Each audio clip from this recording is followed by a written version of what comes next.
Bonjour et bienvenue dans Easy Vista University.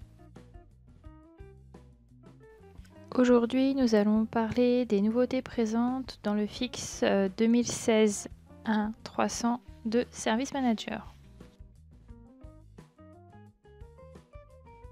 Première nouveauté, il est désormais possible de joindre des fichiers depuis les emails envoyés depuis Service Manager. Par exemple, sur un incident sur lequel il n'y a actuellement aucun document, je vais pouvoir, en envoyant un mail au demandeur, via l'assistant envoyer un mail au demandeur, écrire mon mail comme à mon habitude et une nouvelle section est apparue qui s'appelle Fichier attaché, via laquelle je vais pouvoir attacher un fichier. Attention, il y a un point maximum autorisé.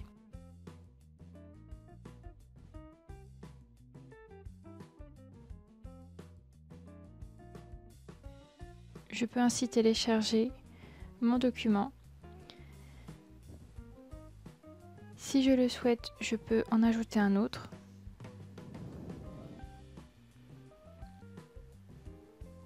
Puis j'envoie mon mail.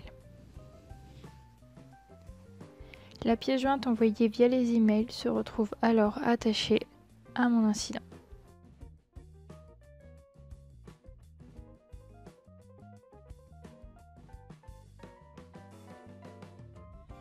Dans mon historique d'incident, lorsque je visualise l'action, je vois bien le destinataire, l'envoyeur, l'objet de l'email et désormais la pièce jointe attachée s'il y en a une.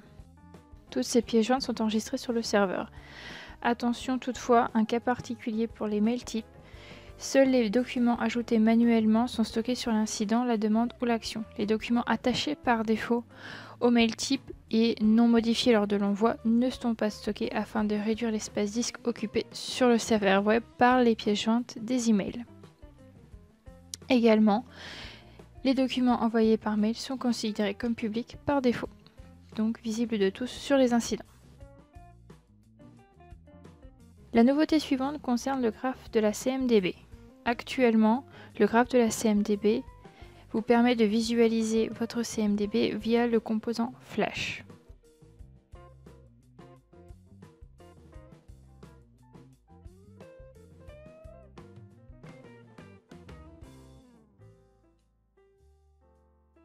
Un nouveau composant vous permet de visualiser la CMDB d'une autre façon. Pour pouvoir tester ce nouvel affichage, il suffit de rajouter à la fin de votre URL et cmdb.js égale true, de taper entrée, puis de réafficher à nouveau le graphe et vous voyez que l'affichage a complètement changé. Cet affichage, visuellement parlant, est plus sympathique, vous permet de faire plus de choses, de visualiser d'une meilleure façon les informations concernant les serveurs, notamment les liaisons, d'accéder à la fiche, de faire des va-et-vient sur le graphe entre les différents composants de votre CMDB, de réduire les niveaux ou de les augmenter si besoin. Par exemple, ici, je veux réafficher les liaisons de mon élément FWFR, de vous balader dans les niveaux, donc de n'afficher qu'un niveau de liaison, 2 niveaux, voire 3 niveaux.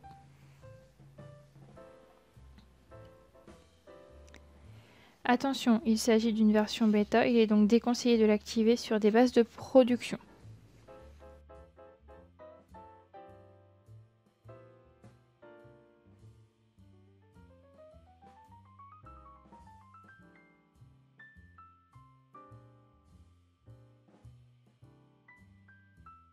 Vous allez également pouvoir désormais enregistrer le graphe au format PNG en cliquant sur l'icône associée.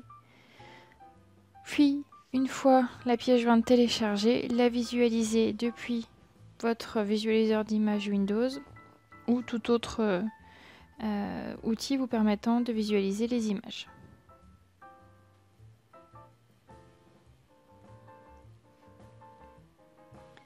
Vous pouvez ainsi transmettre à vos collègues des extraits de la base de données qui pourraient les intéresser. La nouveauté suivante concerne la purge de votre base.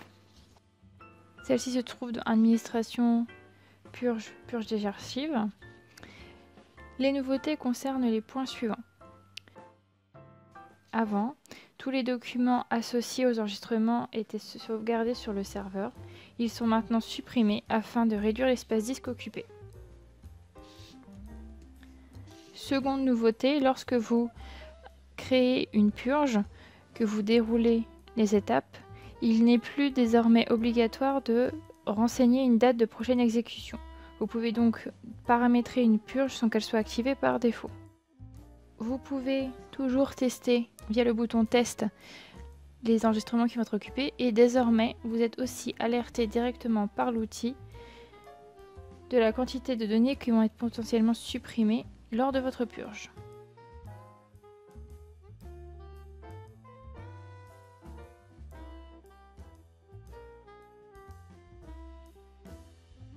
Enfin, dernière nouveauté très attendue, de nouvelles ressources sont disponibles dans l'API REST. Les premières concernent les catalogues des biens, donc matériel, licence, contrat, concernent DeGet qui vous permet de retourner soit une liste d'entre catalogues, soit une entrée particulière. Vous allez aussi également avoir de nouvelles ressources au niveau des liens entre les biens, toujours matériel, licence, contrat, DeGet, un post, un put et un delete. Au niveau des marques, vous allez également pouvoir avoir de nouveaux get, encore une fois pour retourner soit la liste complète des marques, soit une marque en particulier. Pareil du côté des SLA, soit la liste des SLA, soit un SLA en particulier.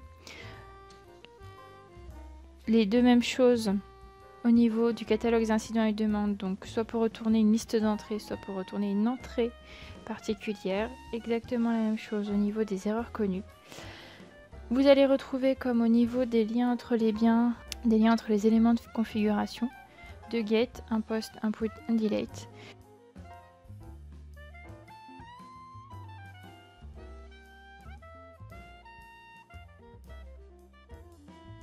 Vous allez également pouvoir trouver de nouveaux champs, généralement les champs ID qui vont servir de clé.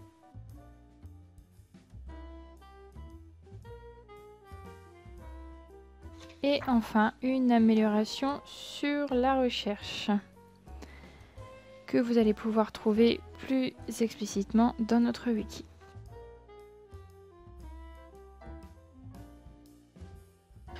Pour retrouver toutes ces informations, il vous suffit de vous rendre sur notre wiki à l'adresse https://wiki.easyvista.com.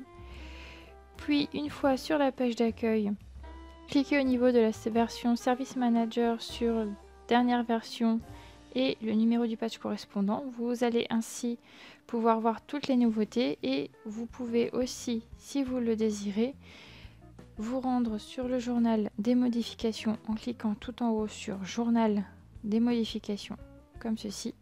Il s'agit de la liste des corrections qui ont été effectuées, ainsi que des informations telles que la plateforme admissible,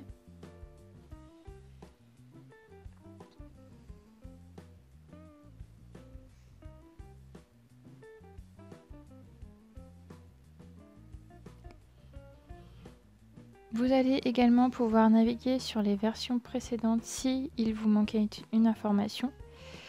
Et enfin, attention, la version PHP 5.4 n'est plus compatible. La version 5.5 est compatible mais n'est plus supportée. Nous vous conseillons donc de passer directement en PHP 5.6.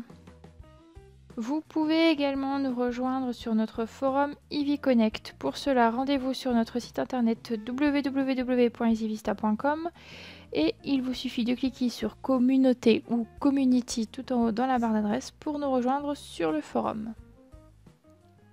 N'hésitez pas à y déposer vos questions ou vos réalisations. Vous pouvez également nous envoyer un email avec vos questions, vos suggestions à ezv_corporate_knowledge@easyvista.com. Merci d'avoir suivi cette vidéo et à bientôt sur EasyVista University.